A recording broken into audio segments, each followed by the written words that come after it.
in the cold darkness of northern winters, when the aurora borealis painted the sky in whispers of green and gold, ancient peoples gathered around flickering fires and spoke of gods who walked among frost giants and heroes who sailed beyond the edge of the world. The mythology of the Norse people emerged from the harsh beauty of Scandinavia, where survival demanded both courage and cunning, and where the boundary between the mortal realm and the divine seemed as thin as morning mist over a fjord. These were not merely stories told for entertainment, but sacred narratives that explained the very fabric of existence itself.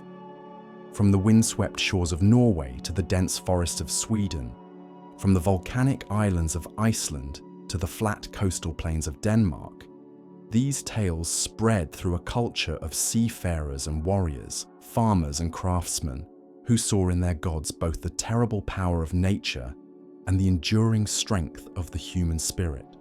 As you settle into the rhythm of this ancient saga, let your mind drift back through the centuries to a time when the world was younger and wilder, when magic flowed through the roots of the great world tree, and the fate of gods and mortals alike hung suspended in the delicate balance between order and chaos.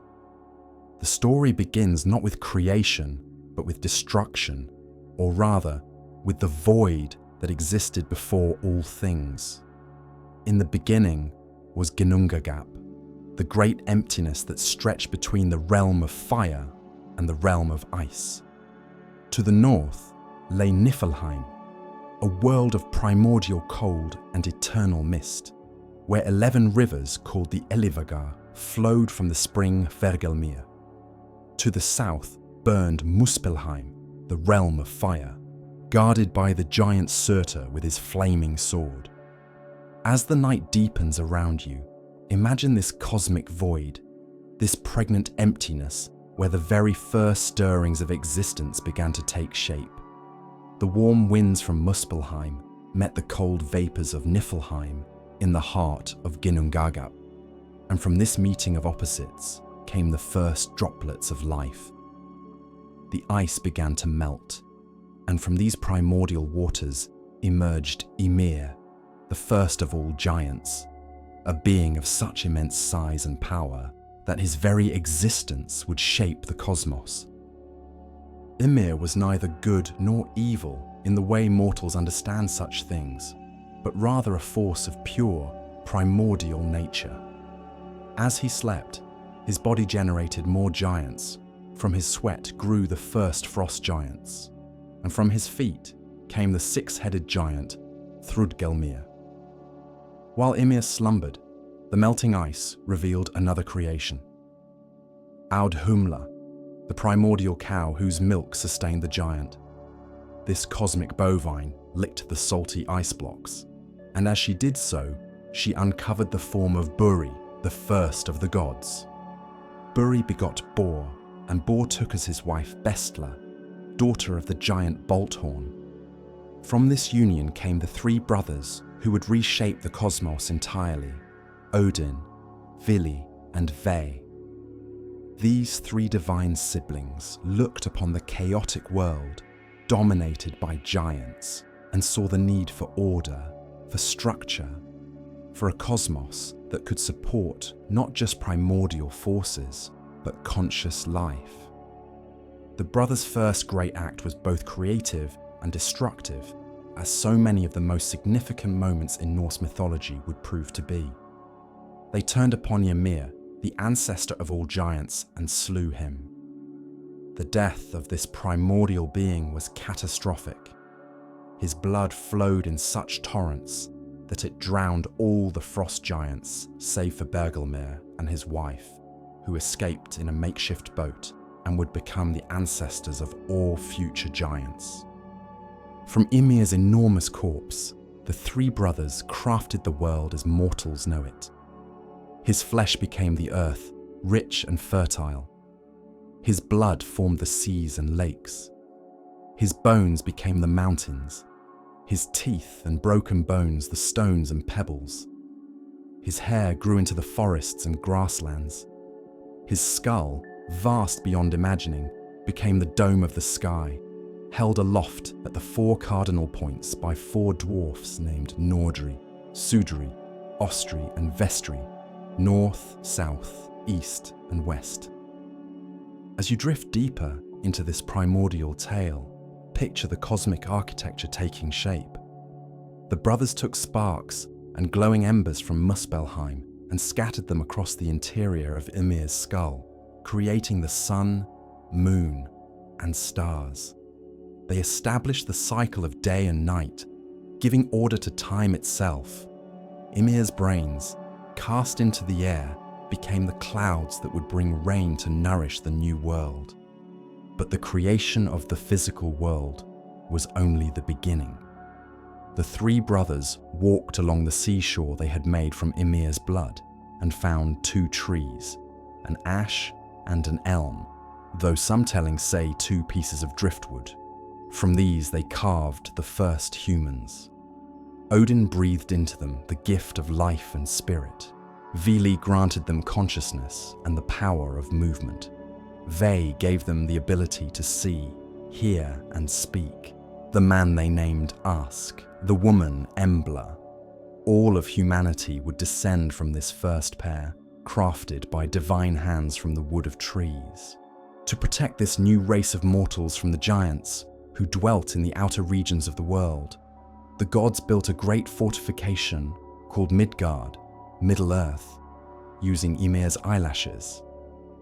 This became the realm of humans, surrounded by the vast ocean, where the world serpent, Jormungandr, would one day grow so large that he could encircle all of Midgard and grasp his own tail.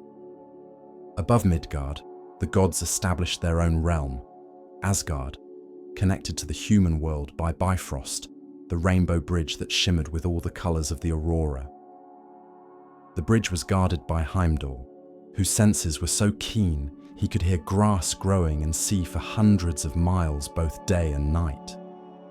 In Asgard, the gods built their great halls, the most magnificent of which was Gladsheim, Odin's Hall of Joy, where he held court and planned the governance of the cosmos.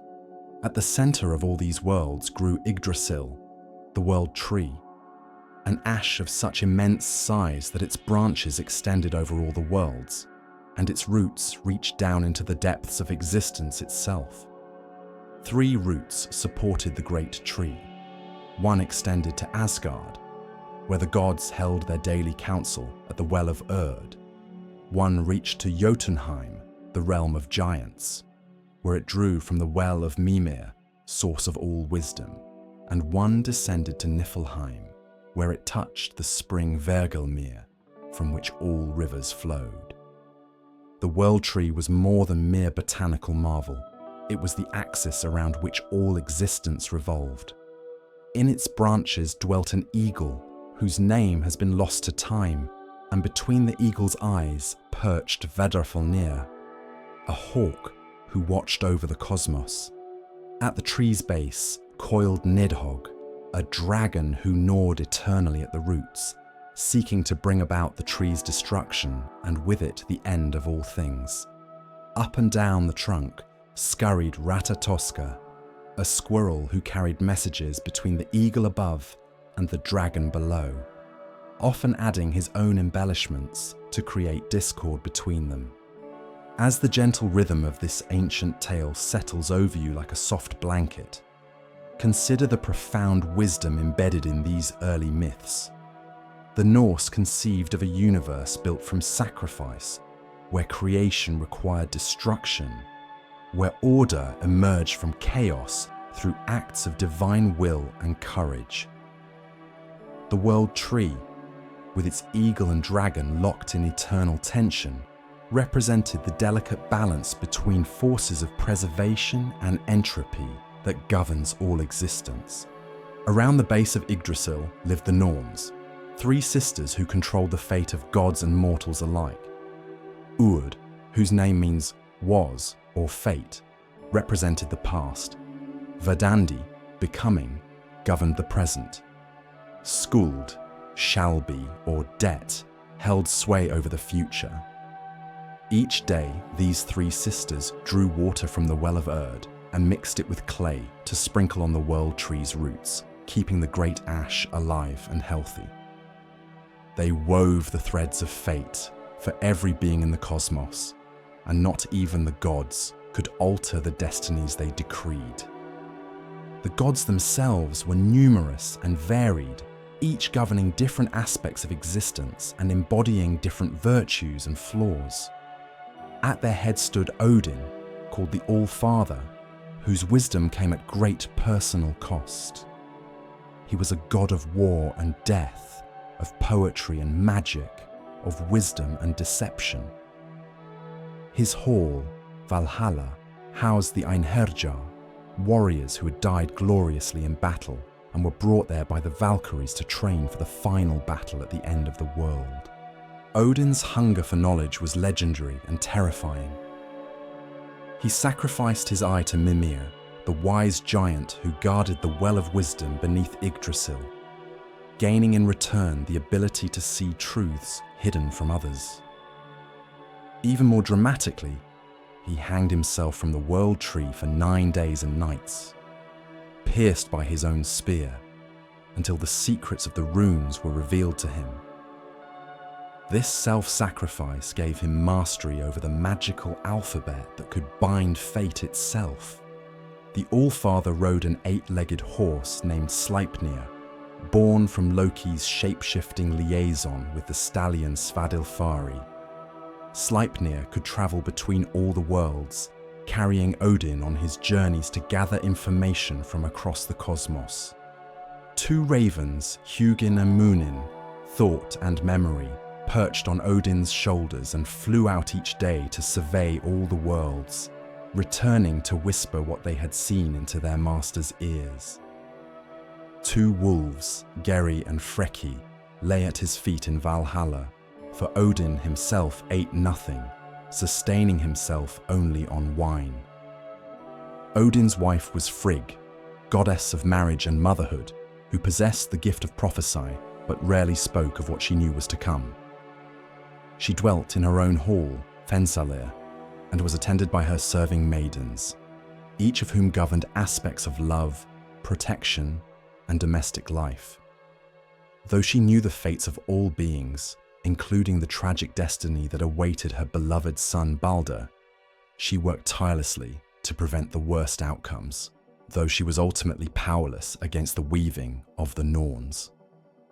As the night continues to embrace you, let your thoughts turn to Thor, perhaps the most beloved of all the Norse gods among common folk. Where Odin represented the complex, sometimes dark wisdom of leadership, Thor embodied straightforward courage and protection. He was the defender of both gods and humans against the chaotic forces of the giants. His hammer, Mjolnir, never missed its target and always returned to his hand. When he threw it, lightning flashed across the sky, and when it struck, thunder rolled across the heavens. Thor's strength was legendary even among the gods. He could lift his hammer, which no other being could even budge. His chariot was pulled by 2 goats, Tangrisnir and Tangjosta, whose names meant teeth-bearer and teeth-grinder. When Thor travelled, the rumbling of his chariot wheels across the sky created the sound mortals knew as thunder. At the end of each journey, he could slaughter and eat his goats, then restore them to life by gathering their bones and striking them with Mjolnir, provided none of the bones had been broken. Thor's greatest enemy was the world serpent Jormungandr, one of Loki's monstrous children. The serpent had grown so large that it encircled all of Midgard in the ocean depths, grasping its own tail. The two were destined to destroy each other at Ragnarök. But even before that final confrontation, they encountered each other in tales that became legendary among mortal storytellers. The most famous of these encounters occurred when Thor went fishing with the giant Hymir. Using the head of Hymir's largest ox as bait, Thor cast his line into the deep ocean and hooked the world's serpent itself. The battle that followed was so intense that it threatened to tear the world apart. Thor pulled with all his divine strength, while Jormungandr thrashed in the depths, creating whirlpools and tidal waves.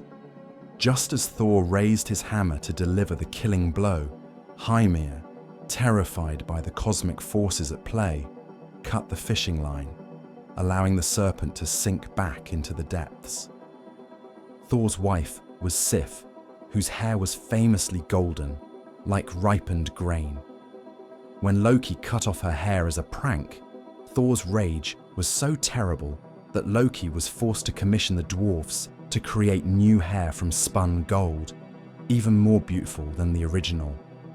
This incident led to the creation of some of the gods' most precious treasures, as the Dwarves, once commissioned, crafted not only Sif's hair, but also Odin's spear Gungnir and Thor's hammer Mjolnir.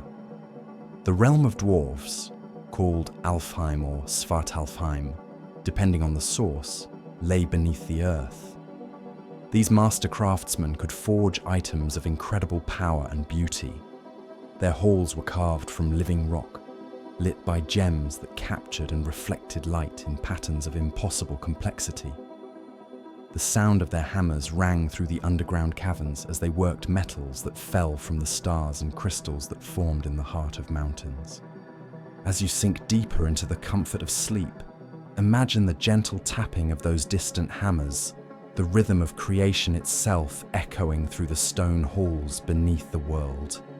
The dwarfs created not only weapons and jewelry, but also the chains that bound the most dangerous beings in the cosmos.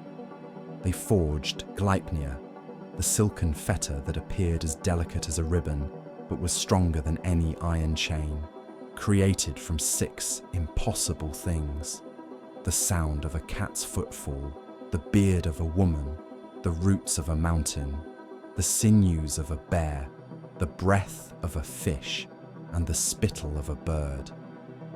This chain was needed to bind Fenrir, the wolf who was another of Loki's monstrous offspring. Fenrir had been raised among the gods as a pup, but as he grew, it became clear that he would one day pose a terrible threat. Only Tyr, the god of war and justice, was brave enough to feed the growing wolf. When the gods decided Fenrir must be bound, the wolf, suspicious of their motives, agreed to let them place the chain upon him only if one of the gods would place a hand in his mouth as a pledge of good faith. Tyr volunteered for this sacrifice, knowing full well what it would cost him. When Fenrir found himself unable to break the silken chain and realized he had been tricked, he bit down, severing Tyr's hand at the wrist. From that day forward, Tyr was known as the one-handed god, his sacrifice ensuring that the wolf would remain bound until the twilight of the gods. The binding of Fenrir was both a necessity and a tragedy, representing the gods' recognition that their own actions would ultimately bring about their destruction. For it had been prophesied that Fenrir would one day devour Odin himself at Ragnarök, and by betraying the wolf's trust, the gods had sealed their own doom. This theme of self-fulfilling prophecy ran through many Norse myths, reflecting a worldview that saw fate as inexorable, but honoured those who faced their destiny with courage. Balder, son of Odin and Frigg, was beloved by all for his beauty, wisdom, and gentle nature. He was so pure and radiant that light seemed to shine from his very presence.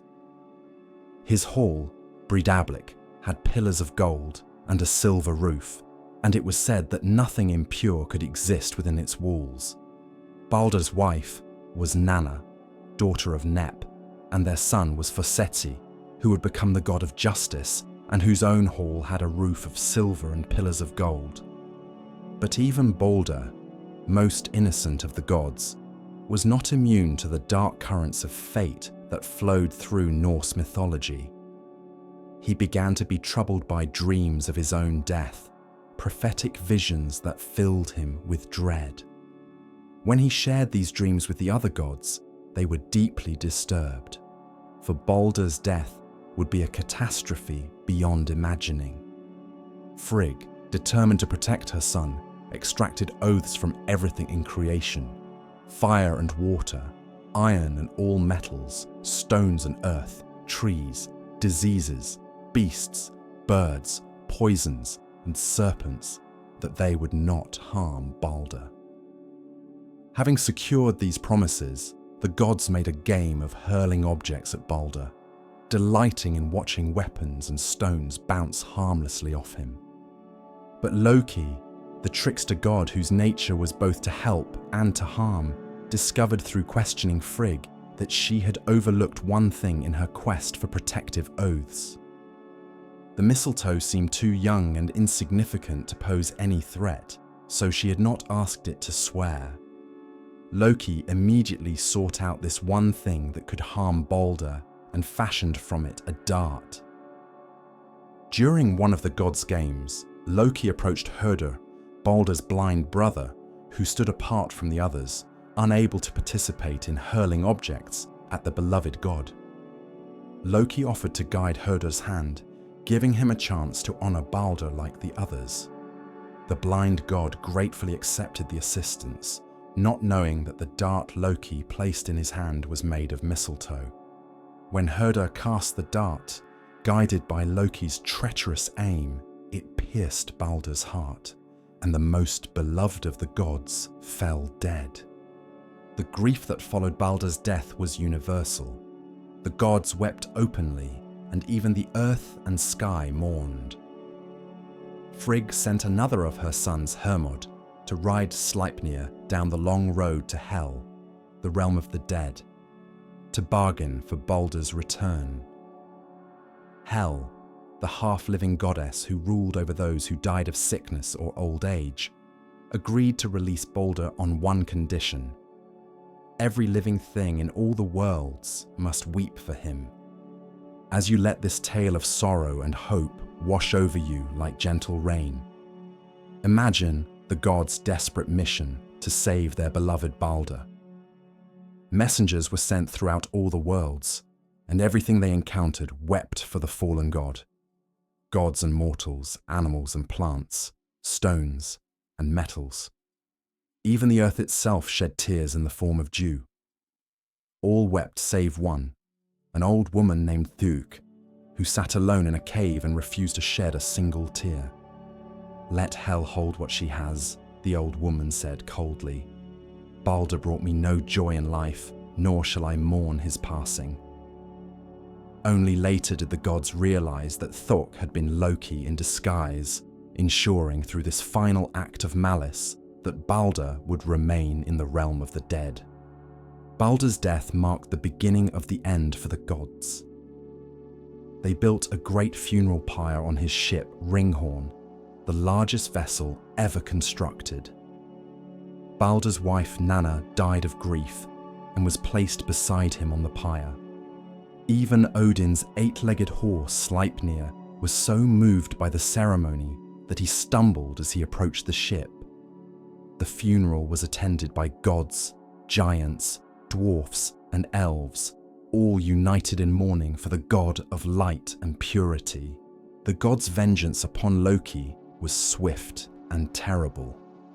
They bound him in a cave with chains made from the entrails of his own son, whom they had transformed into a wolf to kill his brother.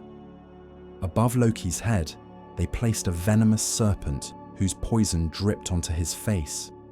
His faithful wife Sigyn sat beside him, catching the venom in a bowl, but when she had to empty the bowl, the drops that fell on Loki caused him to writhe in such agony that his convulsions shook the earth, creating what mortals knew as earthquakes.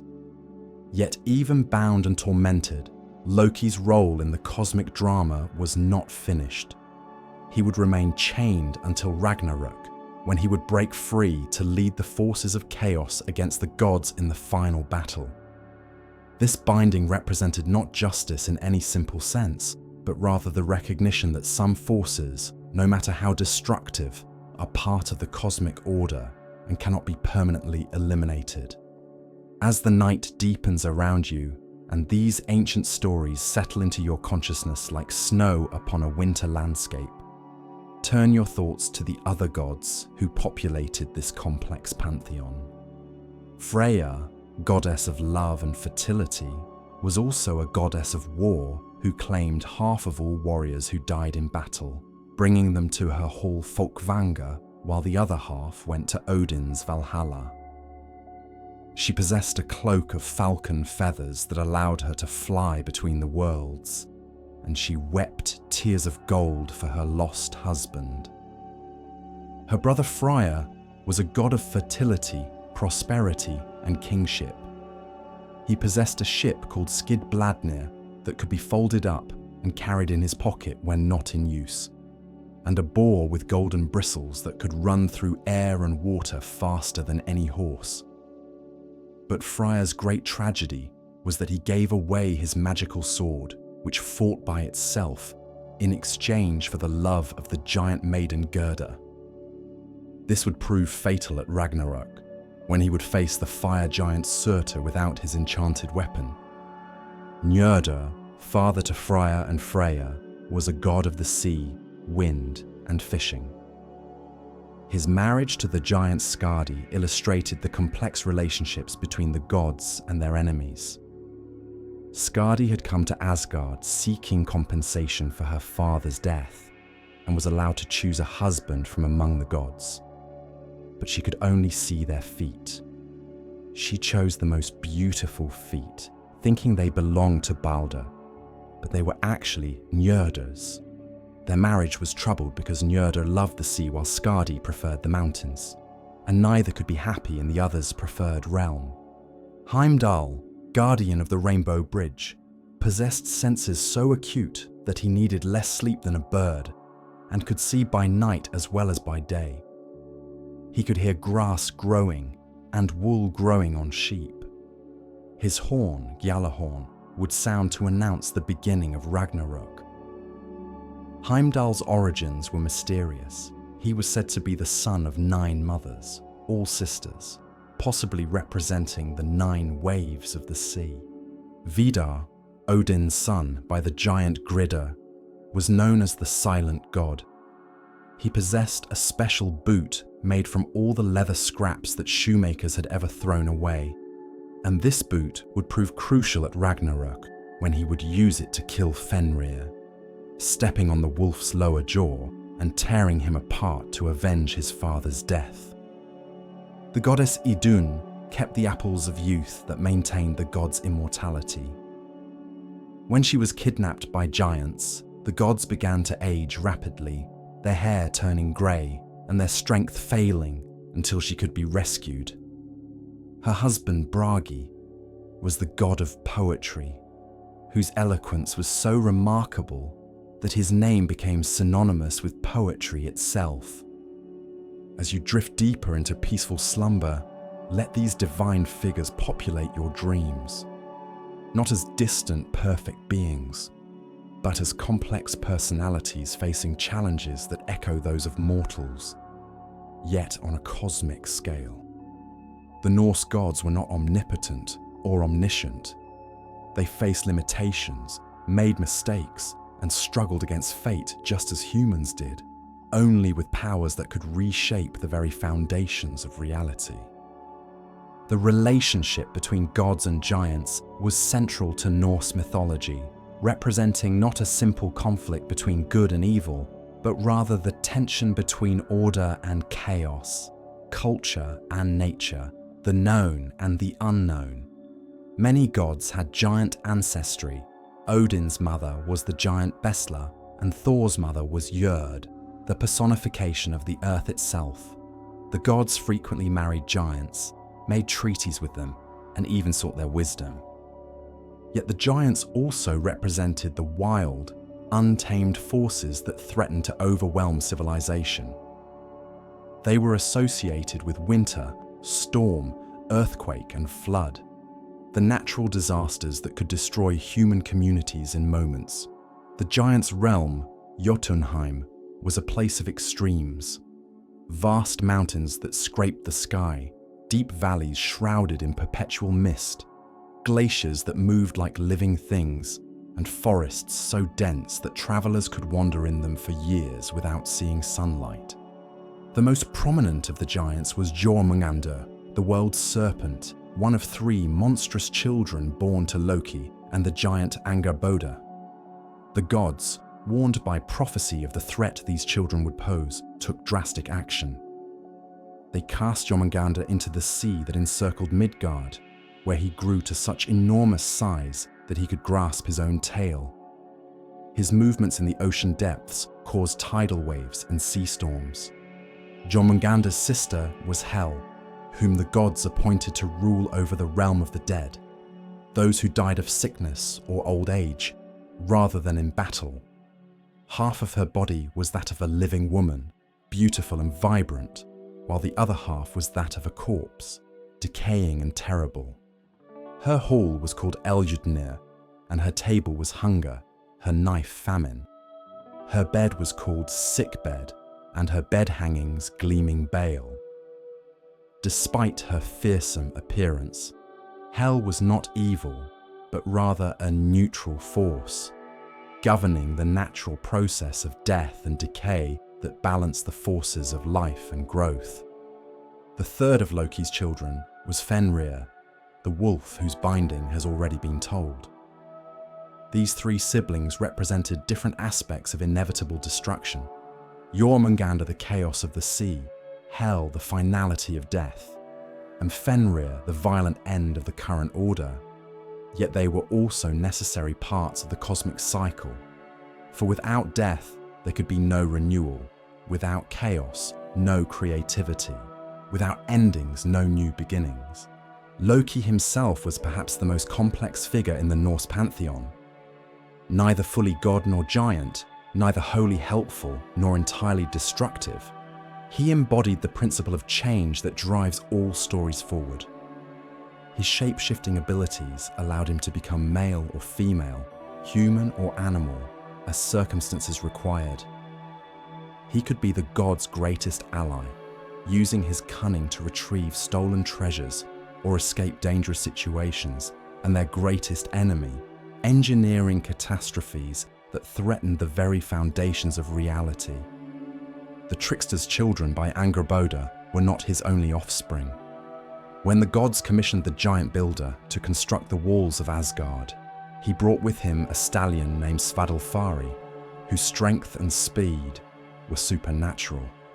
As the giant neared completion of his work ahead of schedule, which would have cost the gods the sun, moon, and goddess Freya as payment, Loki transformed himself into a mare and lured the stallion away. From this union came Sleipnir, Odin's 8-legged horse, the swiftest steed in all the worlds. This tale illustrates the complex morality of Norse mythology, where the ends often justified morally questionable means.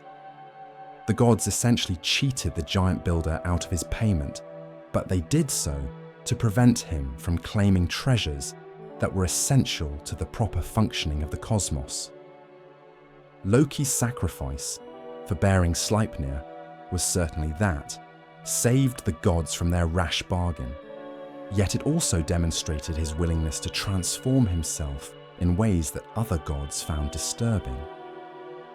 As the rhythm of these ancient tales lulls you deeper into rest, consider how the Norse conception of time and destiny shaped their stories. Unlike linear progression toward a final judgment, Norse time was cyclical, with periods of order followed by chaos, creation followed by destruction, in an endless pattern. This cyclical nature gave their myths a sense of both inevitability and renewal that modern audiences often find either terrifying or comforting.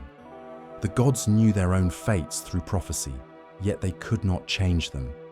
This knowledge created a tragic dimension to their stories, as they worked to postpone the inevitable while simultaneously taking actions that ensured its arrival. Odin gathered the greatest warriors to Valhalla to prepare for Ragnarök, yet his very gathering of these forces was part of what would bring about the final battle. The Einherjar, those warriors who died gloriously in battle, spent their days in Valhalla fighting each other, their wounds healing instantly at the battle's end. Each evening they feasted on the meat of the Bar Serimnir, who was slaughtered daily and restored to life each morning, and they drank mead served by the Valkyries. This eternal cycle of battle and feast was not meaningless repetition, but training for the final battle, when their skills would be needed to defend the gods and the ordered cosmos. The Valkyries themselves were fascinating figures who bridged the gap between life and death, war and peace. These warrior maidens served Odin, riding winged horses across battlefields to choose which warriors would die and which would live, and to escort the worthy dead to Valhalla. Yet they were more than simple servants of death. They were also associated with fate itself, weaving the destinies of mortals on looms strung with human entrails, using heads as weights and swords as batons. The most famous Valkyrie was Brunhild, whose story became entangled with that of the hero Sigurd and the cursed treasure of the dragon Fafnir. But her tale belongs to the hero cycles that grew around the mythological core. Stories that showed how divine actions rippled out to affect mortal lives across generations. Let your mind drift now to those mortal heroes whose stories were woven into the mythological tapestry. Völsung and his descendants carried the divine spark through their bloodlines, facing challenges that required both human courage and supernatural aid. The story of the Völsungs begins with Sigi, son of Odin, and flows through generations of heroes and tragedies until it reaches its culmination in the tale of Sigurd, the dragon slayer. Völsung himself was born from the prayers of his parents to the gods for an heir. He founded a dynasty of heroes, but also inherited the divine tendency toward both greatness and catastrophe. His hall was built around a living tree, an echo of Yggdrasil itself, and in that tree, Odin embedded a sword that could only be drawn by the worthiest hero. The sword remained in the tree through feast after feast until Sigmund, Völsung's son, proved able to draw it forth. This blade, forged by the gods themselves, would serve him through many battles. But even divine weapons could not protect mortals from the consequences of violating sacred laws. When Sigmund unknowingly fathered a child by his own daughter, the sword was broken in battle, and he died knowing that the line of Völsung was both cursed and blessed. Sigurd, son of Sigmund, reforged the broken sword and used it to slay Fafnir, the dragon who guarded a cursed hoard of gold. This treasure, stolen from the dwarf Andvari, carried with it a curse that would destroy anyone who possessed it. Yet the gold was also connected to divine power. The ring Draupnir, part of the hoard, was one of the great treasures of the gods, capable of producing 8 identical rings every 9 nights. The interconnection of divine and mortal stories reflected the Norse understanding that gods and humans inhabited the same cosmos and were subject to many of the same forces. The gods might be more powerful, but they were not fundamentally different in nature from mortals. They felt love and jealousy, anger and grief. They made mistakes and faced consequences. They aged, though slowly, and they could die, though they might be reborn. This similarity between gods and mortals extended to their societies as well. The gods held assemblies to make decisions, just as human communities did. They had laws and customs, though these were often more flexible than human versions. They valued honor, courage, wisdom, and loyalty, the same virtues prized by Viking Age Scandinavians. They also displayed the same vices: pride, jealousy, deception, and sometimes cruel vengeance.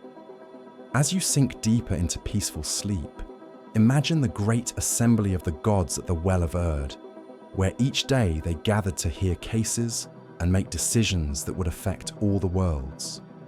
The well itself was tended by the three Norns, and its waters were so sacred that the gods used them to sanctify oaths. Swans swam in the well, and from them came all the swans in the world. Near the well stood the great hall Gladsheim, its roof made of silver and supported by golden pillars. Within it were 12 high seats for the gods, with Odin's throne, Hlidskjalf, the highest of all.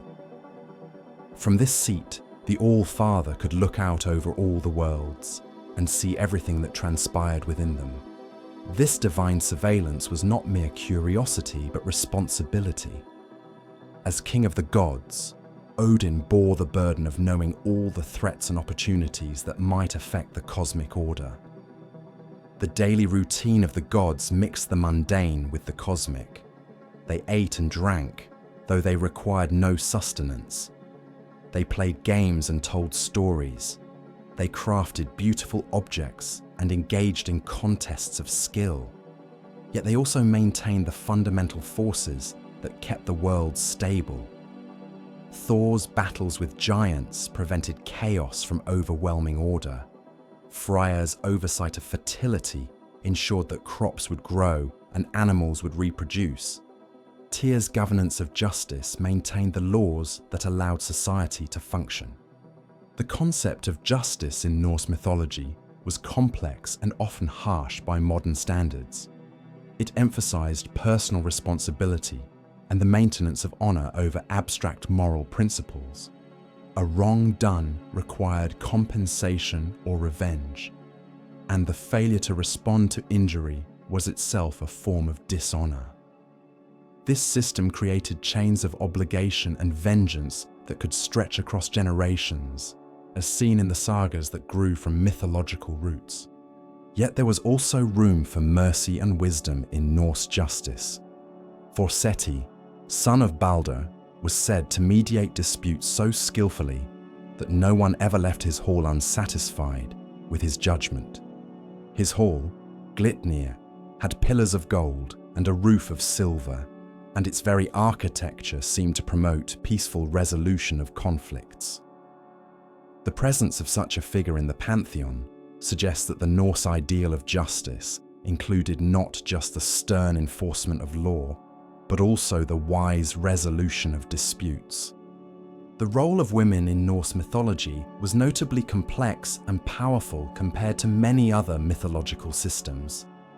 Goddesses like Frigg and Freya wielded significant power in their own right, not merely as consorts to male gods. The Norns controlled fate itself, and the Valkyries determined the outcome of battles. Even mortal women in the heroic tales often possessed wisdom, magical abilities, or fierce independence that made them central to the narrative rather than peripheral figures.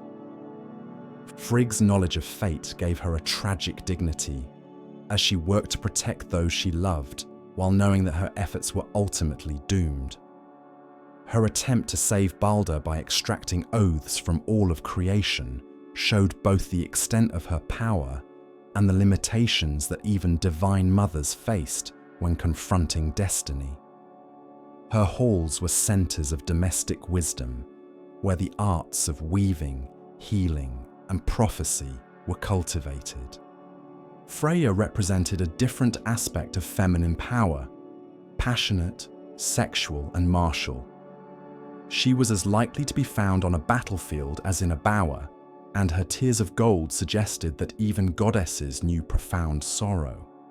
Her possession of the Brisingamen necklace, acquired through a bargain with 4 dwarfs that scandalized even the permissive Norse gods, demonstrated her willingness to pay any price for beauty and power.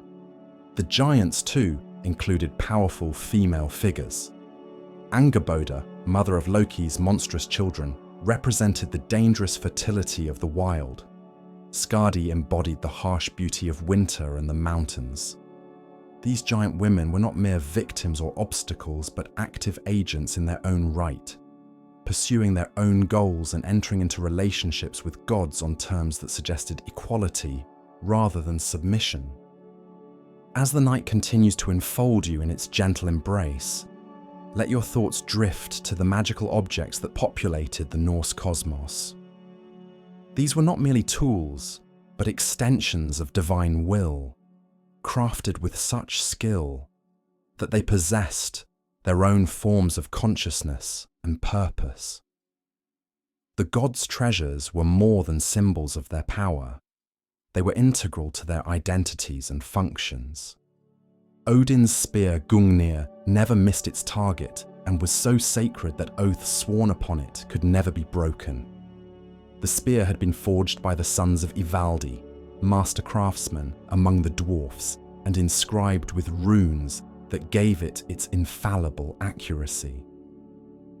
When Odin threw Gungnir over the heads of the Vanir at the beginning of the First War, he was not merely starting a battle, but performing a ritual that dedicated the enemy to him as god of war and death. His ravens, Hugin and Munin, were more than mere scouts. They represented the cognitive processes of thought and memory that allowed wisdom to develop. Each day they flew out across all the worlds, observing everything that transpired, then returned to whisper their observations into Odin's ears. The All-Father feared each morning that one day they might not return, for the loss of either thought or memory would diminish his divine nature. Sleipnir, the eight-legged horse born from Loki's shapeshifting, could travel between all the worlds with equal ease. His 8 legs allowed him to gallop across the sky, through the depths of the ocean, and even down the road to hell that the living were not meant to travel. The horse was grey in colour, like the twilight between day and night, between life and death, between one world and another. Thor's hammer Mjolnir was perhaps the most famous of all the divine treasures. Forged by the dwarf brothers Brokkr and Sindri, it had been created in a contest with the sons of Ivaldi to determine who were the greatest craftsmen. The hammer's handle was shorter than intended because Loki, in the form of a fly, had stung the dwarf working the bellows. But this imperfection did not diminish its power. Mjolnir could level mountains and slay giants, yet it could also be used to bless marriages and consecrate newborns. The hammer's return to Thor's hand after being thrown was more than mere convenience. It represented the cyclical nature of divine power, always returning to its source no matter how far it travelled. The lightning that flashed when Mjolnir flew and the thunder that followed its impact were visible signs of Thor's protection extending over Midgard, reassuring mortals that the gods had not abandoned them to the forces of chaos. Freya's ship, Skidbladnir, crafted by the same dwarfs who made Odin's spear, could sail through air as easily as water and always had favourable winds.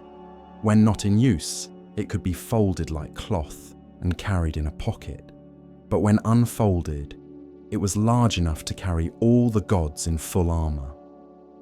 The ship represented the mastery over distance and elements that allowed the gods to maintain their influence throughout the cosmos. The golden boar Gullinbursti, also crafted by Brokkr and Sindri, could run through air and water faster than any horse. Its bristles glowed with their own light, turning night into day wherever it travelled. Like many of the divine treasures, it served both practical and symbolic functions. Practical in that it provided swift transportation, symbolic in that its light represented the fertility and prosperity that Freya brought to the world. These magical objects were created through contests and bargains that revealed the complex relationships between gods, giants, and dwarfs. The dwarfs were master craftsmen whose skills surpassed even those of the gods, but they could be tricked or compelled into sharing their creations. The gods needed these treasures to maintain their power, yet their acquisition often involved morally ambiguous actions that would have consequences later. The theft of the mead of poetry illustrates this pattern perfectly. The mead was created from the blood of Kvasir, a being of such wisdom that he could answer any question. When Kvasir was murdered by two dwarfs, his blood was mixed with honey to create a mead that granted poetic inspiration and wisdom to anyone who drank it. The dwarfs eventually lost the mead to giants, and Odin, disguising himself as a farmhand, worked for the giant Baugai for an entire summer, boring through a mountain to reach where the mead was hidden. Odin seduced Gunnlod, the giant maiden who guarded the mead, spending 3 nights with her in exchange for 3 sips of the precious liquid. But the All-Father's sips were so deep that he drained all 3 vessels, then transformed himself into an eagle and flew back to Asgard, pursued by the giant Suttungr in his own eagle form. As he flew, Odin spat out the mead into vessels prepared by the gods, though some drops fell to earth and became the portion of inferior poets. This tale encapsulates many themes central to Norse mythology: the acquisition of wisdom through sacrifice and deception, the complex relationships between different races of beings, the idea that divine power often came at a moral cost, and the understanding that even the gods must struggle and scheme to maintain their position in the cosmic order. As you drift deeper into the embrace of sleep, let these stories of divine struggles and triumphs wash over you like gentle waves. The Norse gods were not distant, perfect beings, but rather powerful persons, facing challenges that echoed those of mortals on a cosmic scale. Their victories were hard won, their losses genuinely tragic, and their ultimate fate was not transcendence, but a glorious destruction that would make way for a new and better world. The concept of Ragnarök, the twilight of the gods, was central to Norse mythology in a way that ideas of apocalypse were not central to most other mythological systems. This was not merely an ending, but a necessary part of the cosmic cycle, a cleansing fire that would burn away the accumulated corruption and make way for renewal. The gods knew it was coming and prepared for it, but they also knew they could not prevent it. The signs of Ragnarök's approach were well known to anyone versed in the old stories. The Fimbulwinter would come first, 3 years of continuous winter with no summer in between, a time when snow would fall from all directions and frost would dominate the world. Wolves would devour the sun and moon, plunging the cosmos into darkness. The bonds that held the most dangerous beings would break. Loki would escape from his torment beneath the earth. Fenrir would break free from Gleipnir, and the fire giants of Muspelheim would march forth led by Surtur with his flaming sword. But even before these cosmic signs appeared, the moral fabric of the world would decay. Brothers would fight brothers, parents and children would become enemies, and no one would show mercy to anyone else. The bonds of kinship and hospitality that held society together would dissolve, and chaos would reign among mortals even before the gods faced their final battle. When Ragnarök finally arrived, it would begin with the sound of Heimdall's horn, Gjallarhorn, calling the gods and their allies to the last battle.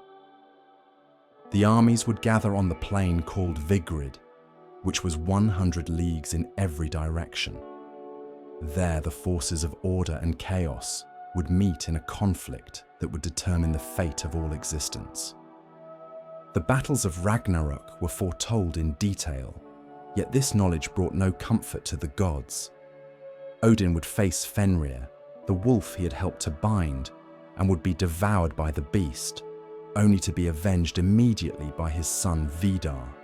Thor would kill the world serpent Jormungandr, but would die from its poison after taking only 9 steps from their battleground. Freya, lacking his magical sword, would fall to Surtur. Tyr would fight Garm, the Hound of Hell, and both would die. Heimdall and Loki would slay each other in single combat. Yet Ragnarök was not truly an ending, but a transformation. After the fires had burned out and the floods had receded, a new earth would emerge from the waters, green and fertile. Some gods would survive: Vidar and Vali, sons of Odin; Modi and Magni, sons of Thor, who would inherit Mjolnir. Balder and Hoder would return from the realm of the dead, their old enmity forgotten. Two humans, Lif and Yggdrasil, would survive by hiding in Yggdrasil itself, and from them would come a new race of mortals to populate the cleansed world. This cyclical view of time and existence gave Norse mythology a unique character among world mythologies. It suggested that destruction was not evil but necessary, that endings enabled new beginnings, and that even the gods must be willing to sacrifice themselves for the continuation of existence itself. The courage to face known doom became the highest virtue, and the willingness to fight even when defeat was certain became the mark of true heroism.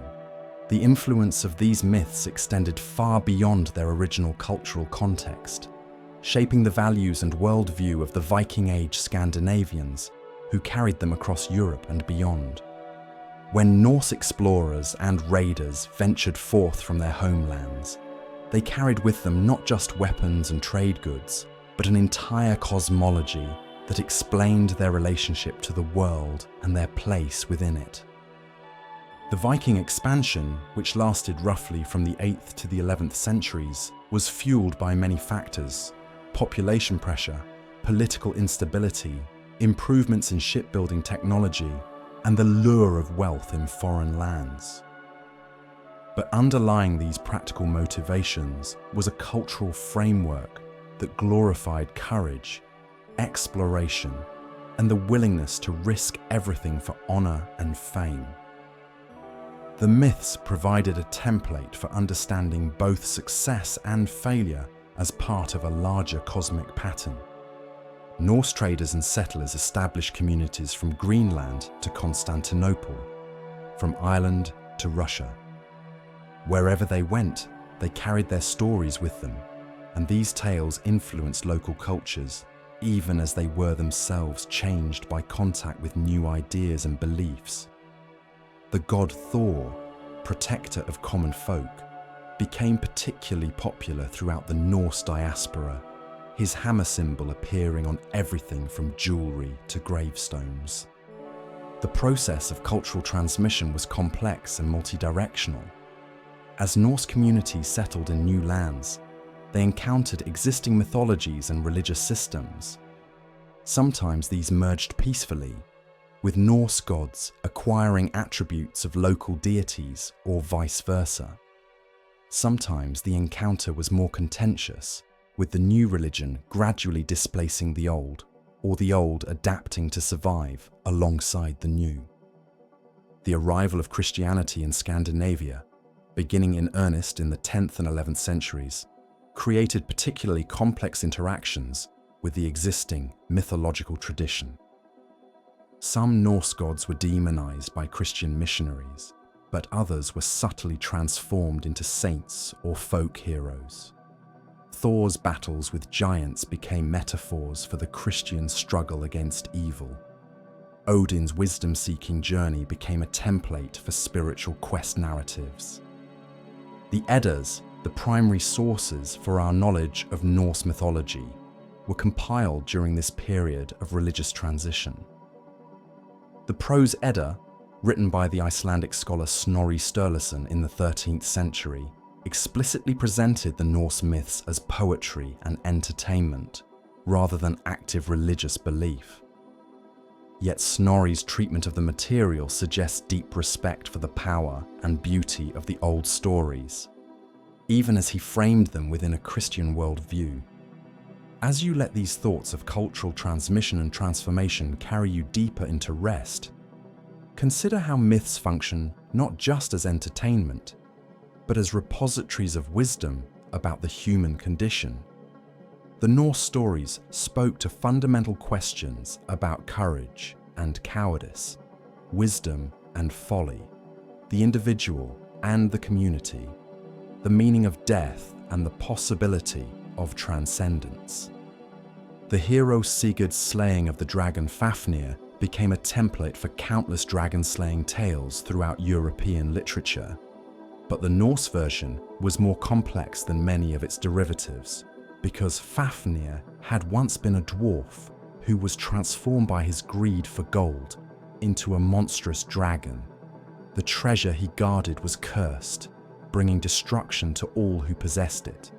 Sigurd's victory over the dragon was thus both triumph and tragedy, for in claiming the treasure, he ensured his own eventual doom. This complexity reflected the Norse understanding that heroic action always came with costs, that power brought responsibility, and that fate could not be avoided, only faced with dignity. The hero who knew he was doomed but fought anyway embodied the highest Norse ideal, not the hope of victory, but the determination to act rightly regardless of consequences. The Volsung saga, which tells the complete story of Sigurd and his family, illustrates how mythological themes could be developed into complex narratives that explored moral and psychological questions. The saga moves from the divine realm, where Odin embeds a sword in a tree, to the human realm, where heroes and villains struggle with the consequences of divine actions across multiple generations.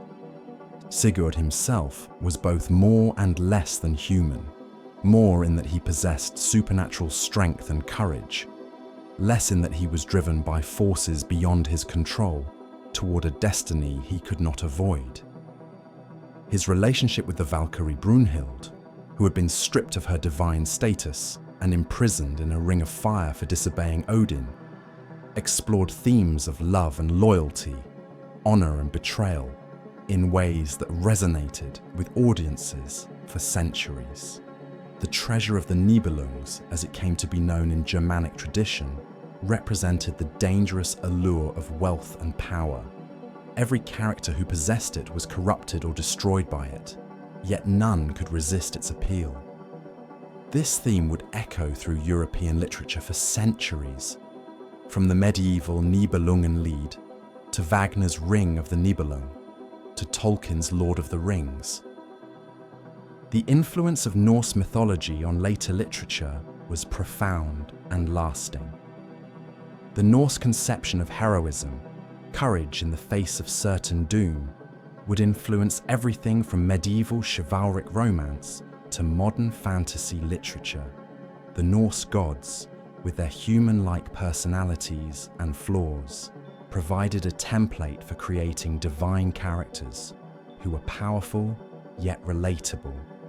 Even the structure of Norse mythology, with its emphasis on cycles of creation and destruction, would influence later cosmological thinking. The idea that the current world was not permanent, but part of an ongoing process of renewal, provided a framework that could accommodate both scientific and spiritual understandings of cosmic evolution. The preservation of Norse mythology was itself a heroic enterprise, carried out by scholars and storytellers who recognized the value of these ancient tales, even as the world that created them was disappearing. In Iceland, the relative isolation of the island community allowed the old stories to survive longer than elsewhere, and it was there that the most complete versions were written down and preserved. The medieval Icelanders who compiled the Eddas and sagas understood themselves as the inheritors of a great tradition, and they worked to preserve not just the stories, but the cultural values and worldview that the stories embodied. Their work ensured that future generations would have access to this rich mythological heritage, even as the original religious context faded into history.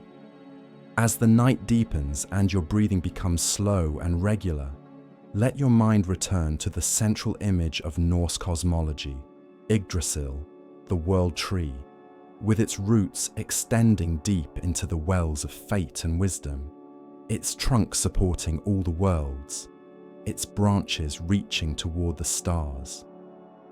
The tree was both axis and shelter, connecting all realms of existence while providing a framework for understanding the relationships between different forms of being.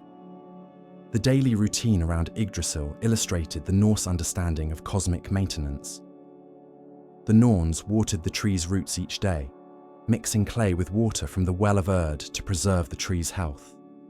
The gods held their assembly near the well, making decisions that would affect all the worlds. The animals that dwelt in the tree, the eagle above, the dragon below, the squirrel that ran between them carrying messages, represented the dynamic tensions that kept the cosmos alive and changing. This image of the world as a living tree, constantly growing and constantly threatened, perfectly encapsulated the Norse worldview. Everything was interconnected, from the smallest insect to the mightiest god. Every action had consequences that rippled throughout the system. The tree could be damaged. Indeed, the dragon Nidhogg gnawed constantly at its roots. But as long as it was properly tended, it would continue to support all life. The concept of weird, often translated as fate or destiny, was central to Norse thinking about causality and responsibility. Weird was not simple predetermination, but rather the accumulated weight of past actions that shaped present circumstances and future possibilities. The Norns wove the threads of weird for every being, but the patterns they created emerged from the choices that beings made, not from arbitrary divine decree. This understanding made the Norse concept of heroism particularly poignant. Heroes could not change their ultimate destiny, but they could choose how to face it.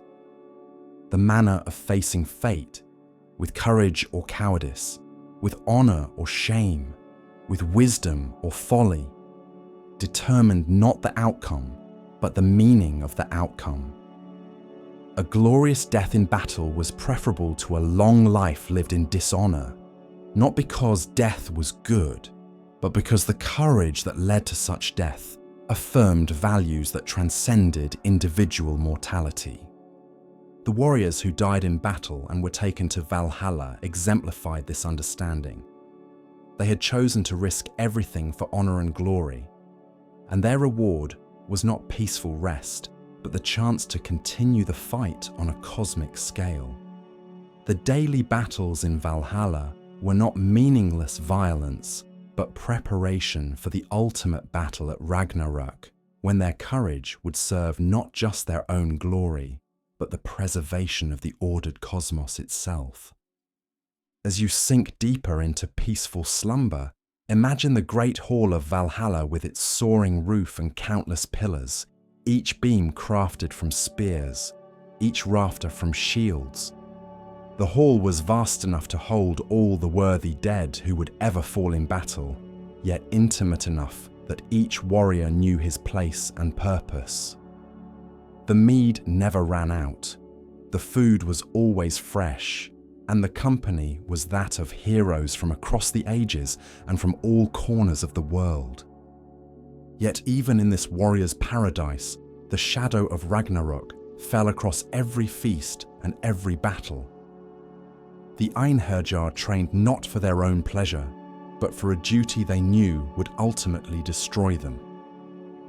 They were willing to face this destruction because they understood that their sacrifice would make possible the new world that would emerge from the ashes of the old.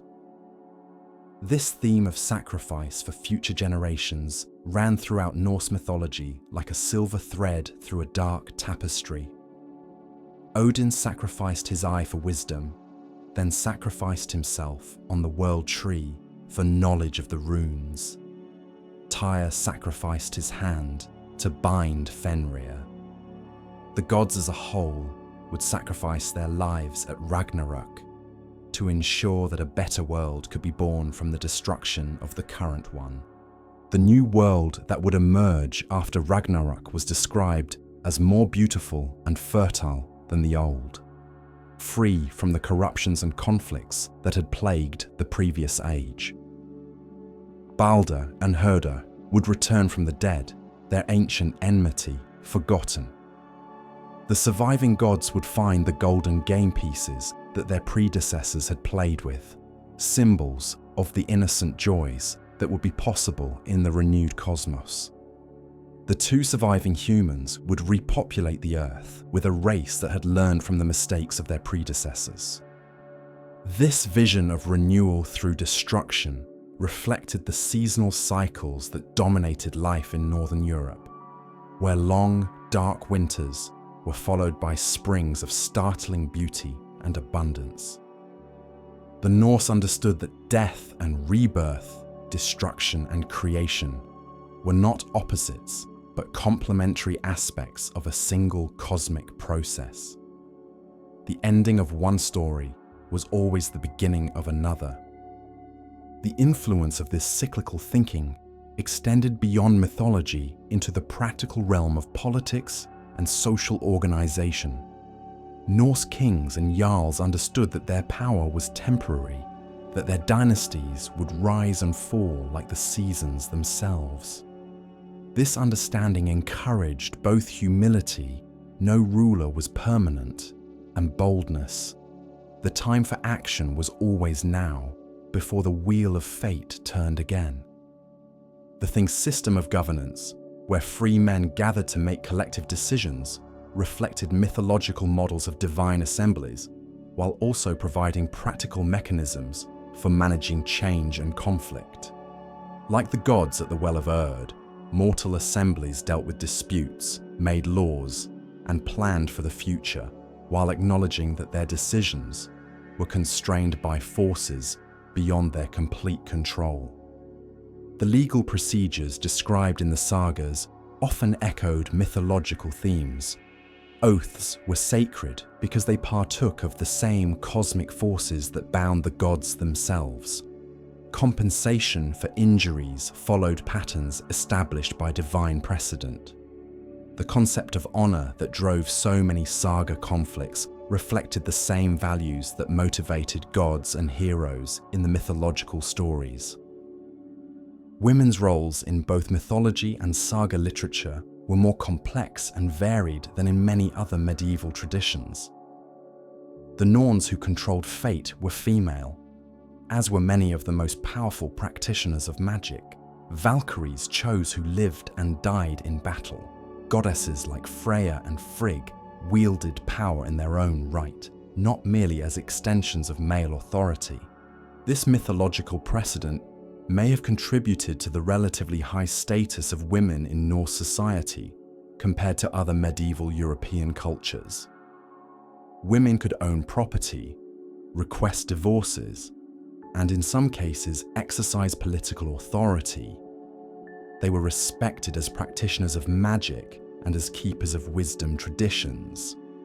The sagas include numerous examples of women who were central to the narrative, driving events through their own choices and actions, rather than merely reacting to male initiatives. As the stories continue to weave through your consciousness like gentle streams flowing toward the sea, consider how the Norse understanding of knowledge and wisdom differed from later traditions. Wisdom was not abstract philosophical truth, but practical understanding of how to navigate the complex web of relationships and obligations that connected all beings. It required not just intelligence but courage, not just learning but experience, not just individual insight but understanding of one's place in the larger community. Odin's quest for wisdom took him to the edges of existence and beyond. He consulted the severed head of Mimir, which continued to speak wisdom even after death. He practiced Seder, the magical arts traditionally associated with women, despite the mockery this brought him from other gods. He wandered through the worlds in disguise, gathering information and testing the hospitality and honor of mortals. The All-Father's willingness to sacrifice his dignity as well as his body for knowledge reflected the Norse understanding that wisdom came at a cost. The comfortable and the conventional rarely produced new insights. True understanding required a willingness to venture into dangerous territory, to question established assumptions, and to pay whatever price was demanded by the guardians of hidden knowledge.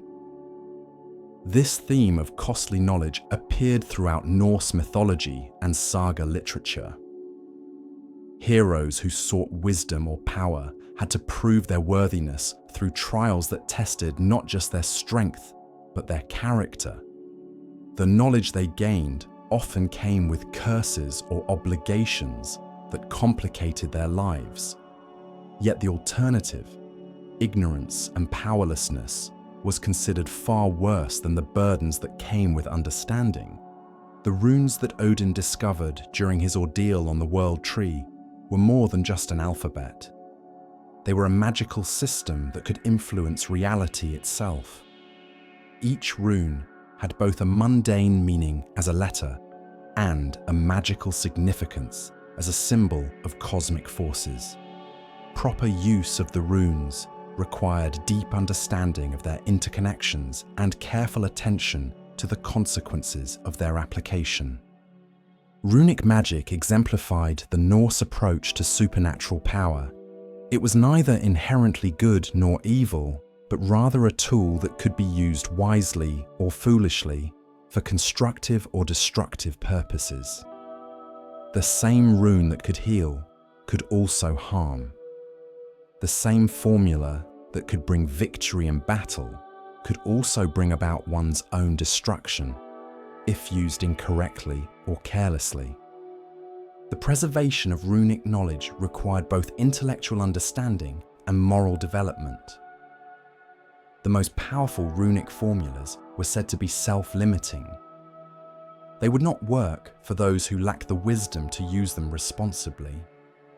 This built-in safety mechanism reflected the Norse belief that power and responsibility were inseparable, that true strength came not from the ability to impose one's will, but from the wisdom to know when and how to act. Aesir, the other major magical tradition in Norse culture, was associated primarily with women and focused on divination, healing, and communication with spirits. Practitioners of Aesir could see the future, though they were bound by the same limitations as the Norns themselves. They could observe the threads of fate, but could not fundamentally alter them. They could heal injuries and illnesses, but they could not prevent the deaths that were destined to occur. The tension between fate and free will that ran throughout Norse mythology was never fully resolved, perhaps because it reflected a genuine philosophical problem that defied simple solutions. The gods knew their fate, but continued to act as if their choices mattered. Heroes faced certain doom, but fought as if victory were possible. This apparent contradiction reflected the Norse understanding that meaning lay not in outcomes, but in the manner of striving. Not in success, but in the courage to attempt great things despite uncertain prospects. This philosophical framework made Norse culture particularly adaptable to the uncertainties of their historical circumstances. Viking Age Scandinavians faced constant challenges: harsh climate, political instability, the risks of exploration and warfare, the gradual encroachment of foreign religions and cultures. Their mythology provided them with models for facing uncertainty with courage and dignity, for finding meaning in struggle, even when victory was impossible. The conversion to Christianity did not immediately eliminate these cultural patterns, but rather transform them. The Christian ideal of martyrdom resonated with the Norse concept of glorious death. The Christian emphasis on individual salvation could accommodate the Norse focus on personal honor. The Christian story of cosmic conflict between good and evil paralleled the Norse narrative of gods versus giants, order versus chaos. Yet something essential was also lost in the transition. The cyclical understanding of time, with its acceptance of both creation and destruction as necessary parts of the cosmic process, gave way to a linear progression toward final judgment. The close relationship between gods and mortals, with all its complexity and ambiguity, was replaced by a more distant and absolute divine authority. The integration of wisdom and power that characterized figures like Odin was separated into different spheres of knowledge and authority. The gradual Christianization of Scandinavia took place over several centuries and was never complete. Elements of the old mythology persisted in folk traditions, seasonal celebrations, and popular storytelling long after the formal conversion was complete. Some of these elements were consciously preserved by scholars and artists who recognized their cultural value. Others survived unconsciously, embedded in language, customs, and ways of thinking about the world. As you drift deeper into the quiet embrace of sleep, let your mind follow the threads of influence that connect the ancient Norse worldview to later developments in European culture and thought. The emphasis on individual heroism would contribute to the development of chivalric ideals in medieval literature. The focus on cosmic conflict would influence epic poetry, from the Nibelungenlied to Paradise Lost. The integration of fate and free will would provide philosophical frameworks that would be explored by thinkers from Thomas Aquinas to Søren Kierkegaard. The Norse conception of wisdom as something that must be actively sought and paid for influenced the development of European universities and scholarly traditions. The idea that knowledge could be dangerous as well as beneficial contributed to the complex attitudes toward learning and science that characterize medieval and early modern European culture. The understanding that power brought responsibility influenced the development of theories of governance and social organization. Even the Norse approach to storytelling itself, with its emphasis on interwoven narratives, complex characterization, and the integration of mythological and historical elements, would influence the development of European literature. The saga tradition provided models for combining adventure and psychology, cosmic themes and human drama that would be drawn upon by writers for centuries to come. The rediscovery of Norse mythology during the Romantic period of the 18th and 19th centuries sparked new interest in these ancient stories and their cultural significance. Scholars like the Brothers Grimm and their Scandinavian counterparts began systematic collection and analysis of folk traditions, recognizing their value as sources of historical and cultural information. Artists and writers found in the Norse myths a rich source of imagery and themes that seem to speak to modern concerns about individual identity, social change, and humanity's relationship with nature. This romantic rediscovery was not merely antiquarian, but reflected genuine resonances between Norse mythology and modern experience. The Norse understanding of fate as shaped by past actions, but still requiring individual response, spoke to modern concerns about historical determinism and personal responsibility. The cyclical view of history provided an alternative to simple theories of progress that were being challenged by the realities of industrial and social change. The influence of Norse mythology on modern fantasy literature has been enormous and continuing. From William Morris's late 19th century retellings to J.R.R. Tolkien's Middle-earth to contemporary fantasy novels and films, the Norse mythological tradition has provided a rich source of characters, themes, and narrative structures. The appeal of these stories to modern audiences suggests that they continue to address fundamental human concerns about courage, wisdom, community, and meaning. Yet this modern reception has also sometimes distorted the original mythology, emphasizing certain elements while ignoring others. The complex moral and philosophical dimensions of the Norse myths have sometimes been simplified into adventure stories or reduced to symbols of ethnic identity. The sophisticated understanding of fate, wisdom, and power that characterized the original tradition has sometimes been lost in adaptations that focus primarily on action and spectacle. The scholarly study of Norse mythology continues to evolve as new archaeological discoveries and textual analyses provide additional insights into the beliefs and practices of medieval Scandinavian cultures.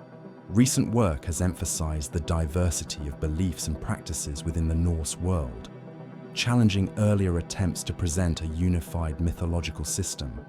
Scholars have also paid increased attention to the social and political contexts in which these myths were told and retold, recognizing that mythology is not just entertainment, but a form of cultural work that helps communities understand their place in the world. The ongoing relevance of Norse mythology in contemporary culture reflects its successful integration of several themes that continue to resonate with modern audiences. The emphasis on individual courage and integrity appeals to cultures that value personal autonomy and self-determination. The understanding of wisdom as costly and complex speaks to contemporary concerns about the responsibilities that come with knowledge and power. The integration of fate and choice provides a framework for thinking about human agency in contexts shaped by forces beyond individual control. As the ancient stories continue to flow through your consciousness, like a gentle river carrying you toward peaceful rest, consider how the Norse myths ultimately offer not answers, but better questions. They ask not whether individuals can control their destiny, but how they should respond to the destiny they discover. They ask not whether suffering can be avoided, but whether it can be given meaning. They ask not whether death can be defeated, but whether life can be lived in such a way that death becomes a meaningful part of a larger story. The final saga of Norse mythology is not Ragnarök itself, but the renewal that follows destruction. The new world that emerges from the ashes is described as more beautiful than the old, inhabited by beings who have learned from the mistakes of their predecessors. The gods who survive are not the most powerful, but the most just. The humans who repopulate the earth do so with the wisdom gained from observing the consequences of earlier choices. This vision of renewal through destruction and wisdom through suffering reflects a mature understanding of how change occurs in both individual lives and historical processes. It acknowledges that meaningful transformation often requires the courage to let go of existing structures and certainties, to face the unknown with hope rather than fear, to trust that something better can emerge from apparent endings. The Norse mythological tradition ultimately suggests that the most important battles are not always won, that the most significant journeys do not always reach their intended destinations, and that the greatest heroes are not those who avoid failure, but those who face it with dignity and learn from it with wisdom. In a cosmos where even gods must face limitations and eventual death, the measure of greatness becomes not immortality, but the quality of mortal action, not the avoidance of suffering, but the transformation of suffering into meaning. As the night reaches its deepest point, and these ancient stories settle into the quiet spaces of your mind, like snow falling on a winter landscape, let your thoughts drift to the deeper currents that flow beneath the surface of these tales. The Norse understanding of time itself was profoundly different from the linear progression that modern minds often take for granted. In their conception, time moved in great cycles, each age containing within it the seeds of both its own destruction and its eventual renewal. The idea of the eternal return was not merely philosophical speculation, but lived reality for people whose existence was shaped by the relentless cycling of seasons in northern lands. They understood intimately that spring's promise was purchased by winter's death, that the brief abundance of summer was made precious by the long scarcity of the cold months, that every ending contained within it the possibility of new beginning. This cyclical understanding extended to their conception of individual lives as well. Each person was born into the middle of stories that had begun long before their arrival and would continue long after their departure. The actions of ancestors created the circumstances of the present, just as present choices would shape the possibilities available to future generations. Honor and shame, wisdom and folly, courage and cowardice were not merely personal qualities, but inherited legacies that bound families and communities together across the generations. The concept of luck, or hamingja, was central to this understanding. Luck was not random chance, but rather the accumulated spiritual capital of a family line, built up through generations of worthy actions and depleted by shameful deeds. A person born into a family with strong luck inherited advantages that went beyond material wealth. They possessed a kind of spiritual momentum that helped them navigate challenges and seize opportunities. Conversely, those born into families whose luck had been damaged by previous generations faced obstacles that could not be overcome through individual effort alone. This understanding made the Norse conception of justice both more complex and more compassionate than simple individual accountability. A person's actions were always understood within the context of their inherited circumstances, their family's history, and the web of obligations and relationships that shaped their choices. Justice required not just punishment for wrongdoing, but attention to the systemic factors that contributed to both virtue and vice. As you drift deeper into peaceful slumber, imagine the long halls where these stories were told during the endless nights of northern winters. The flickering firelight cast dancing shadows on carved wooden pillars, each beam decorated with intricate patterns that told their own stories of gods and heroes, monsters and treasures. The skald, the professional storyteller, would modulate his voice to match the rhythm of the tale, sometimes whispering secrets, sometimes roaring battle cries, always weaving the ancient words into patterns that held the audience spellbound. These storytelling sessions were more than entertainment. They were vital cultural work that transmitted not just narratives, but entire ways of understanding the world. The young people listening around the fire learned not just what their ancestors had done, but how to think about choice and consequence, honor and shame, love and loyalty. They absorbed models of courage and wisdom that would guide their own decisions when they faced similar challenges in their own lives. The role of memory in Norse culture was sacred and practical at once. In a largely non-literate society, the ability to remember and recite the old stories was essential for cultural survival. But memory was understood as more than mere storage of information. It was an active, creative process that kept the past alive in the present. Each telling of a story was slightly different, adapted to the particular audience and circumstances, yet faithful to the essential truths that gave the story its power. The skalds, the court poets who served kings and jarls, developed sophisticated techniques for memorable verse that could survive transmission across generations.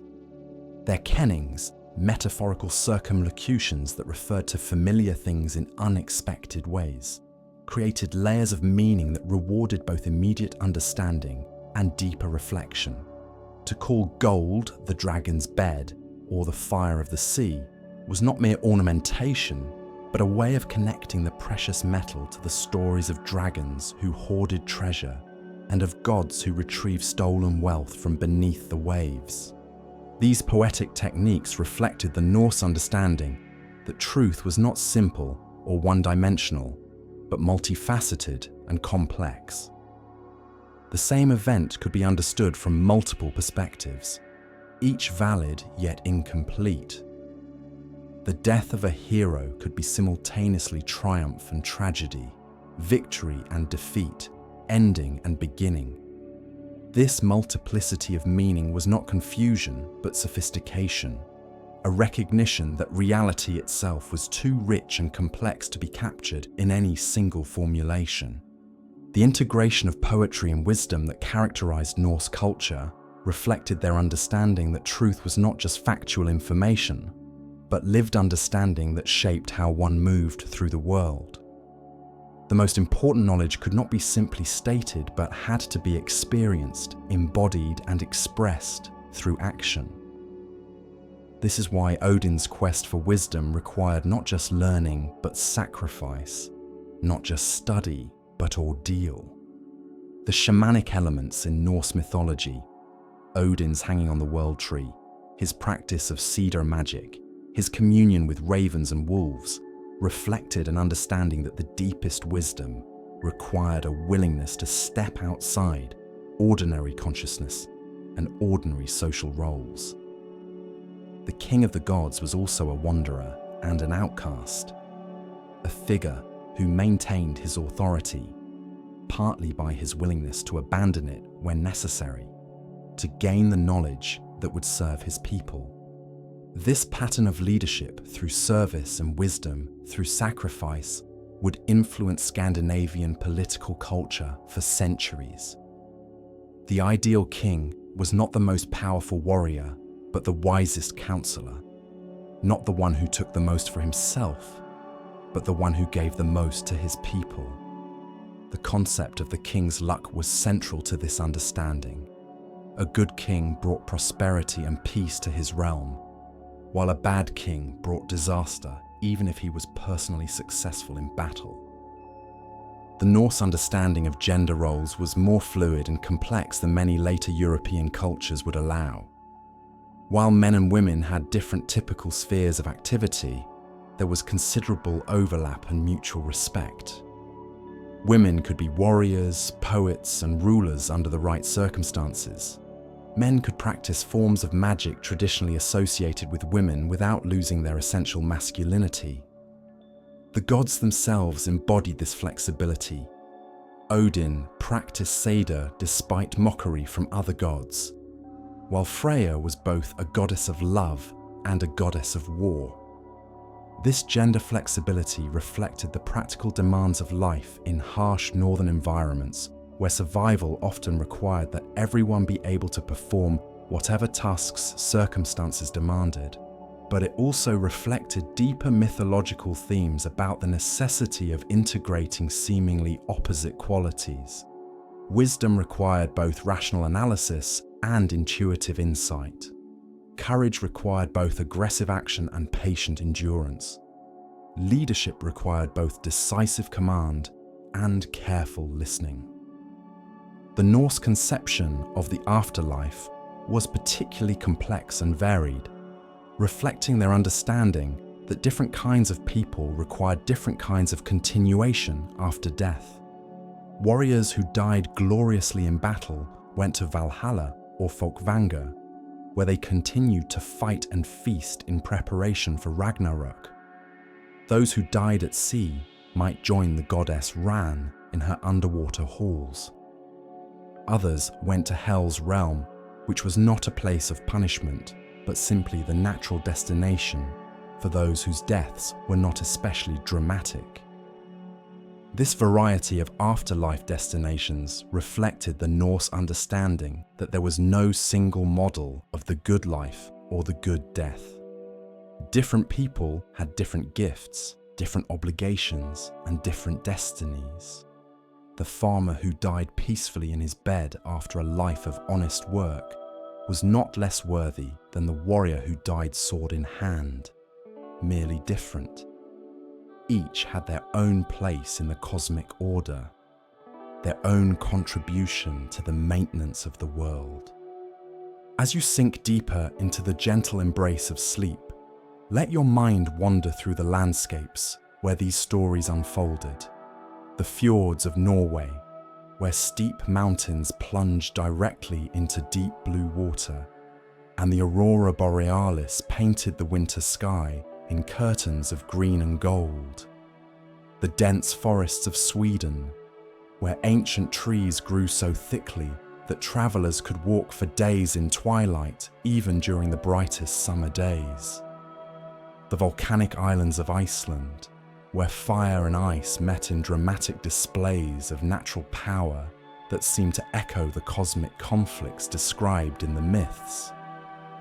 These landscapes were not merely the backdrop for the stories, but active participants in them. The mountains were the bones of the giant Ymir, the forests were his hair, the seas were his blood.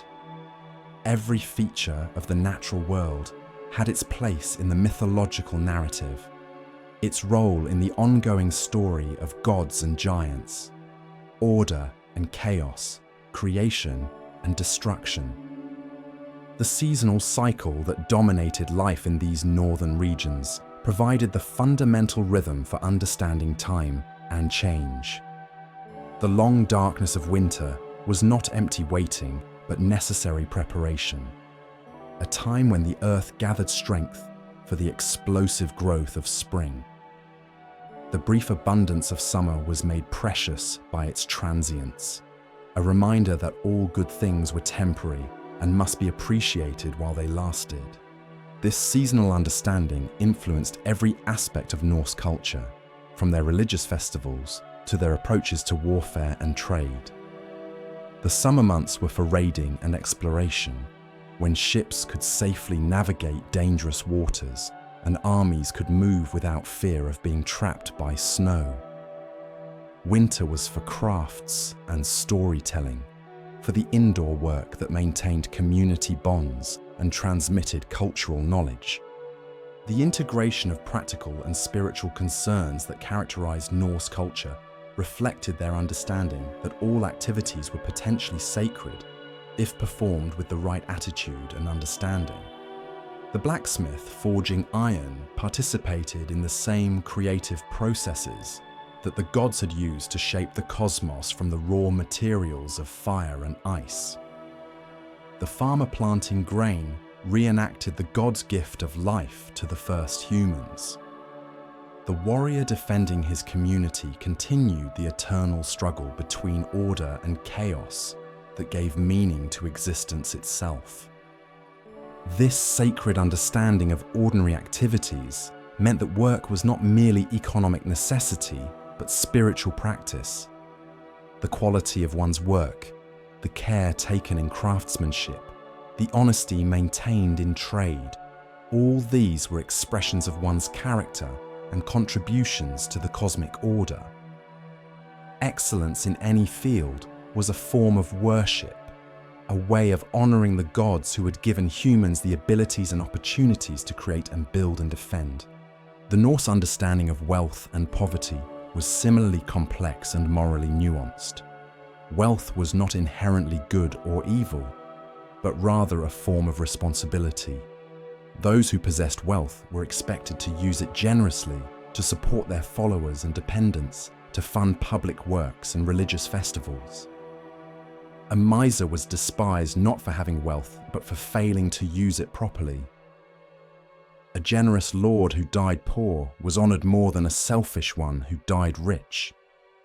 This understanding reflected the harsh realities of life in marginal environments where survival often depended on mutual support and shared resources. But it also reflected deeper mythological themes about the proper relationship between power and responsibility. The gods themselves were characterized more by their generosity than by their acquisitiveness. Odin gave away wisdom and weapons. Thor protected all of Midgard. Freya sacrificed his sword for love. The concept of guest friendship was central to Norse social organization and reflected their understanding of the sacred nature of hospitality. A guest who arrived at one's door was under divine protection and must be fed, sheltered, and defended even at personal cost. This obligation was reciprocal. The guest must be respectful, honest, and willing to share news and knowledge.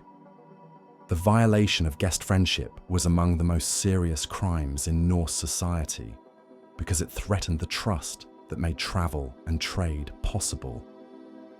These social obligations were understood as extensions of cosmic principles. Just as the gods maintained the order of the universe through their ongoing efforts, humans maintained the order of society through their faithful fulfillment of their roles and responsibilities.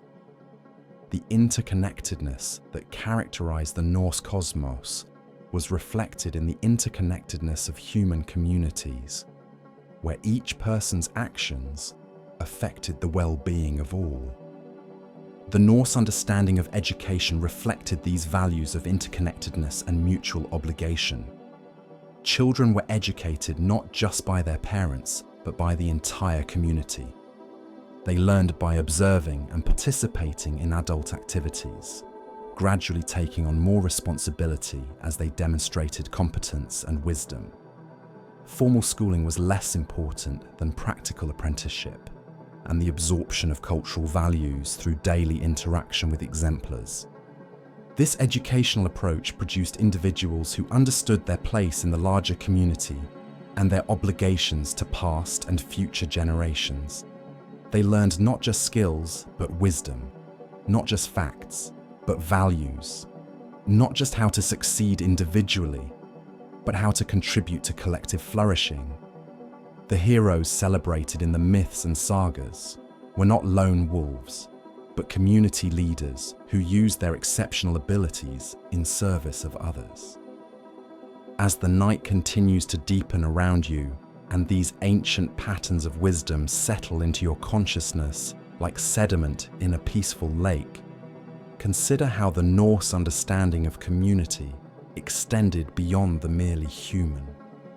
They lived in a world populated by many different kinds of beings, gods and giants, elves and dwarfs, spirits of place, and ancestors of the family line. Humans were neither the center of creation nor separate from it, but rather one type of conscious being among many, each with their own gifts and their own role to play in the cosmic drama.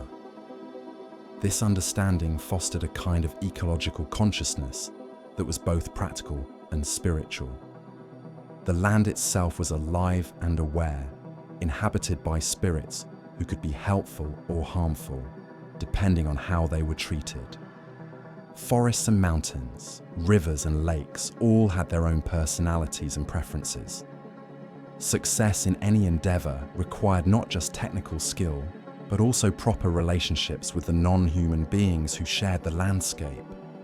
The practice of making offerings to land spirits before beginning new settlements or major undertakings reflected this understanding. These were not superstitious gestures, but practical diplomacy, ways of establishing cooperative relationships with the existing inhabitants of a place. The Norse recognized that human prosperity depended on maintaining harmony with the larger web of life of which they were a part.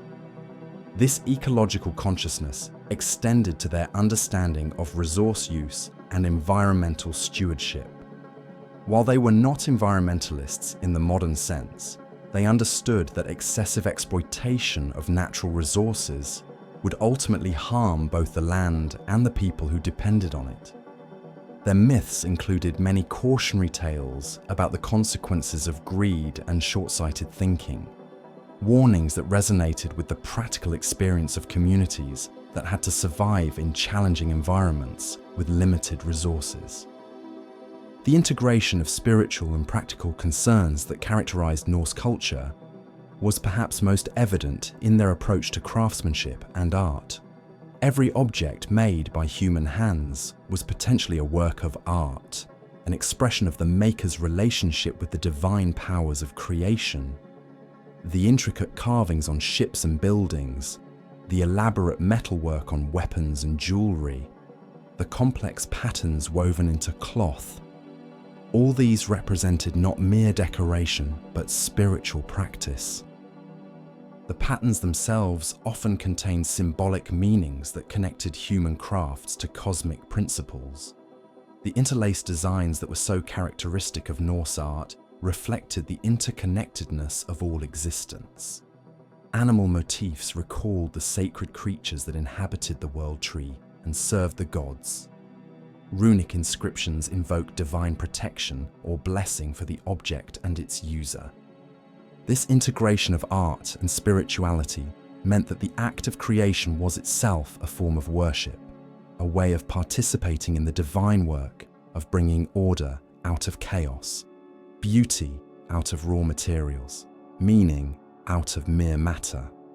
The master craftsman was honored not just for technical skill, but for spiritual insight, for the ability to perceive and express the hidden patterns that connected all things. The guild system that developed in later medieval Scandinavia preserved some of these attitudes toward craftsmanship as spiritual practice. Master craftsmen were expected not just to train apprentices in technical skills, but to model the virtues of patience, dedication, and reverence for materials and tools. The creation of a masterpiece was understood as a rite of passage that demonstrated not just competence, but character. As you drift deeper into peaceful slumber, imagine the quiet workshops where these master craftsmen pursued their sacred work. The gentle rhythm of hammer on anvil, the soft scraping of plane on wood, the patient clicking of loom and needle. These sounds created a kind of meditation, a way of attuning human consciousness to the creative rhythms of the cosmos itself. In these spaces, the boundary between work and worship, between craft and prayer, dissolved into a seamless unity of purpose and practice. The Norse understanding of time as cyclical rather than linear influenced their approach to innovation and tradition. New techniques and ideas were not automatically better than old ones. They had to prove their worth through practical application and community acceptance. Tradition was not rigid adherence to unchanging forms, but rather the dynamic transmission of tested wisdom through changing circumstances. Innovation was valued when it served traditional purposes more effectively, not when it merely offered novelty. This balanced approach to change and continuity allowed Norse culture to be both conservative and adaptive, both rooted in ancestral wisdom and responsive to new challenges. The Viking expansion was possible partly because Norse society had developed institutions and values that could function effectively in new environments, while maintaining essential cultural identity. Traders and settlers could establish new communities far from their homelands, while preserving the social relationships and spiritual practices that gave their lives meaning. The conversion to Christianity represented the greatest challenge to this cultural continuity, requiring the integration of radically different understanding of time, divinity, and human destiny. The process was neither simple nor complete, and elements of the older worldview persisted in folklore, seasonal celebrations, and social customs long after the formal conversion was accomplished. The result was a distinctly Scandinavian form of Christianity that bore the marks of its mythological predecessor while adapting to new theological requirements. The preservation of the mythological tradition in Iceland was partly due to the island's relative isolation, but also reflected the conscious effort of scholars and storytellers who recognized the cultural value of the ancient stories, even as they embraced new religious beliefs. Snorri Sturluson and others understood that these tales contained wisdom about human nature and social organization that transcended their specific religious context. They worked to preserve not just the stories, but the values and insights that gave them meaning. This preservation effort was itself a kind of heroic action, requiring courage to maintain unpopular traditions and wisdom to recognize what was worth saving from the past. The scholars who compiled the Eddas and Sagas understood themselves as cultural warriors, fighting to preserve essential knowledge against the forces of time and change that threatened to destroy it. Their success ensured that future generations would have access to this remarkable legacy of human insight and imagination. The influence of Norse mythology on later European culture extended far beyond literature and art to include philosophy, politics, and social organization. The Norse emphasis on individual responsibility within community context influenced the development of democratic institutions in Scandinavia and other Germanic regions. The understanding of leadership as service rather than domination contributed to distinctive forms of monarchy that balanced royal authority with popular participation. The Norse conception of law as emerging from community consensus rather than divine command influenced the development of legal systems that emphasized procedure and precedent over rigid adherence to unchanging codes. The Thing assemblies where free men gathered to hear cases and make collective decisions provided models for representative government that would eventually influence the development of modern democratic institutions. Even the Norse understanding of gender relations, with its recognition of women's capacity for leadership and spiritual authority, would contribute to the relatively early achievement of women's rights in Scandinavian countries. The mythological precedent of powerful goddesses and heroic women provided cultural support for recognizing women's full humanity and citizenship in ways that were uncommon in other European traditions. As the ancient stories reach their final crescendo in your drowsing consciousness, like a symphony slowly fading into peaceful silence, consider how the Norse mythological tradition ultimately offers a vision of human dignity that transcends the specific circumstances of its origin. The gods and heroes of these tales face challenges that continue to confront every generation. How to live courageously in the face of uncertainty.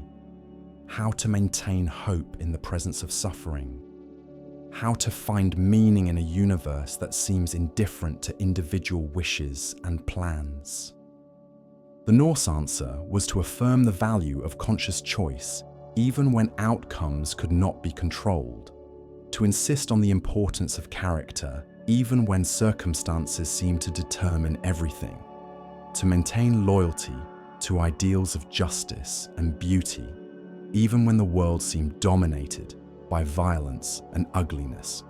This was not naive optimism, but mature courage, not the denial of darkness, but the determination to kindle light wherever possible. The final saga of Norse mythology is thus not the destruction of Ragnarök, but the renewal that follows, not the defeat of the gods, but their transformation into something greater than what they were before.